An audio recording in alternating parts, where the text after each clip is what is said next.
안녕하세요. 닥터 꼬집입니다.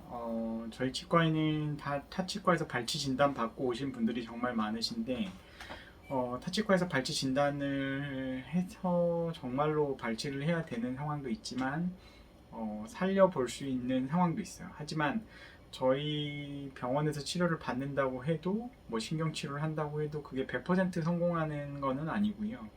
물론 재신경치료 성공률이 첫 번째 신경치료 받을 때보다 낮은 거는 뭐 여러 문헌상에도 이미 나와 있고, 그래서 첫 치료를 잘 받는 게 굉장히 중요하고요. 하지만 신경치료가 됐든 재신경치료가 됐든 100%의 성공률은 아니기 때문에 위에서 접근하는 신경치료로 최선을 다 해보고 증상이 개선이 되고 염증이 치유가 되면 그게 제일 좋겠지만, 그렇지 않은 경우라고 하면 이제 미세 현미경을 이용한 수술로 접근을 하셔야 됩니다. 그래서 뿌리 쪽으로 접근하는 수술을 맨눈으로 하는 경우는 정말 한계점이 많아요. 그런 부분에 대해서는 제가 누누이 말씀을 드렸고, 이 환자분 같은 경우에도 치아를 재치료를 하고 치근단 수술을 하고 그런 과정에서 발생되는 비용이, 뭐 요즘 임플란트 싸게 하는 병원들 워낙 많잖아요. 그런 병원들보다 훨씬 비쌈에도 불구하고 본인의 치아를 살리는 거에 대해서 포커싱을 뒀기 때문에 그래도 잘 따라와 주셔가지고 치료를 잘 마무리해서 살릴 수 있는 케이스입니다.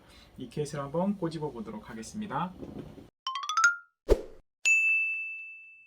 네, 찬물을 마실 때 뼈를 때리는 느낌, 굉장히 고통스러운 통증이 있으시고 다른 곳에서는 신경관을 못 찾는다고 발치 진단을 받았다고, 다른 치과에서 발치 진단을 받고 오신 분들이 너무 많으신데, 치아예요. 이 치아는 이제 뿌리가 3개가 있어가지고 보통 신경관이 3개 내지 4개가 있는 경우가 많은데, 지금 중간에 있는 입천장 뿌리에만 신경치료가 되어 있는 모습이 있어요. 그래서 이제 치료되지 않은 신경관이 있을 때는 살아있는 신경이 있을 수 있기 때문에 이제 어떻게 보면 온도 변화에 불편감이 있을 수밖에 없고, 환자분은 이쪽 부분에 이제 염증이 커다랗게 있죠. 딱 보시기에도 이쪽 부분에 뭔가 신경관이 이렇게 있는데 이게 이제 치료가 되지 않은 모습이고, 이쪽 뒤쪽에도 치료가 되지 않은 모습이고, 근데 이제 중요한 거는 이쪽에 이 안쪽으로 이렇게 들어가 있는 모습으로 봤을 때 이거를 제거하고 과연 이 뿌리의 위쪽으로 몇 프로의 치아가 남아 있느냐,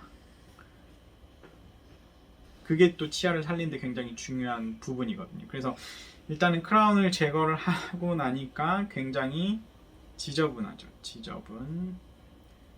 지저분하다는 건 세균이 많다는 거고, 이제 이거를 과거에 기둥 제거도 하고 이제 아말감 같은 것도 코어도 다 제거를 하고, 이렇게 보니까 아직은 뭐 이 뒤쪽에 본인 치아가 어쨌든 남아 있고 이쪽도 그런 대로 있기 때문에, 신경치료만 잘 된다면 기둥을 세워서, 기둥 이제 포스트를 세워서 한번 살려볼만 하겠다 판단이 돼가지고, 환자가 또 살리고자 하는 의지가 워낙 강했기 때문에, 그래서 만약에 이제 나는 몇 년 쓸지 뭐 잘 모르겠다, 그런 불확실한 상황이 싫다 그러면은 이런 것도 실은 발치 후 임플란트로 가도 무방하죠. 근데 어쨌든 이 환자분은 살리고 싶어 하셨어요. 그래서 일단은 재신경 치료를 먼저 하고, 근데 보통 이제 이 뿌리에 신경관이 보통 2개가 있어요. 그러니까 이렇게 이제 뿌리의 단면이 이렇게 길쭉하기 때문에 이게 보통 이제 메지오 버칼에서 MB 캐널이고, 이쪽에 MB2 캐널 이렇게 이제 있고,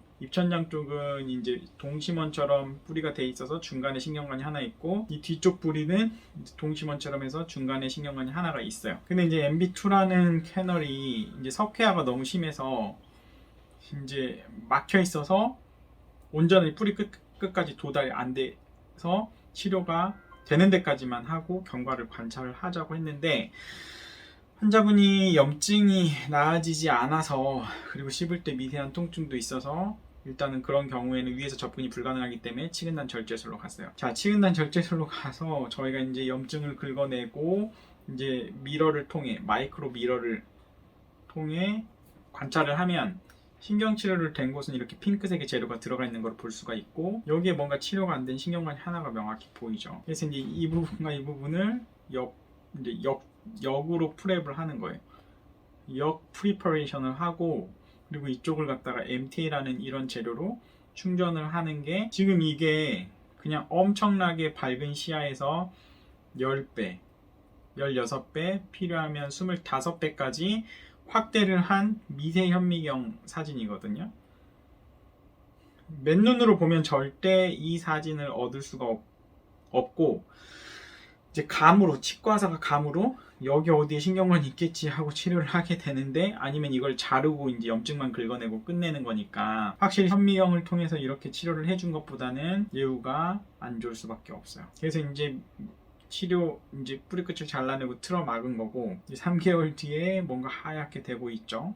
5개월 뒤에 뼈가 더 많이 생겼어요. 그래서 이 환자분은 치근단 절제술 후에 뼈가 생겨서 계속 경과 관찰을 하고 있고, 환자분이 느끼던 증상은 완전히 소실이 됐어요. 찬 거에 뭐 뼈 때리기 아프거나 씹을 때 아픈 증상이 없기 때문에 그냥 쓰시는 거죠. 그리고 치근단 절제술을 한 다음에 할 때는 그냥 크라운을 다시 벗겨내고 할 필요가 없어요. 왜냐면 위쪽 부분을 건드린 게 아니니까, 이 뿌리 쪽으로 그냥 잘라내서 틀어막는 수술을 한 거니까 위쪽 크라운은 그대로 쓰시는 거니까 너무 걱정을 안 하셔도 되시는 거고, 그래서 여기는 실은 약간 염증도 크고 예후도 안 좋고, 그리고 이거 뽑고 임플란트 했을 때 비용이나 지금 이걸 치아를 살리는 비용이나 거기서 거긴데, 환자분은 워낙 살리고 하는 의지가 강했기 때문에 치아를 살리는 거고, 저도 개인적으로 치아를 살릴 수 있는 상황이라고 하면 치아를 살리는 게 맞다고 생각을 하기 때문에 이런 치료를 하는 거를 좋아합니다. 환자분들이 어느 쪽으로 포커싱을 하느냐에 따라서 어떤 치료를 할지는 치과 의사와 잘 상의를 해야 돼요.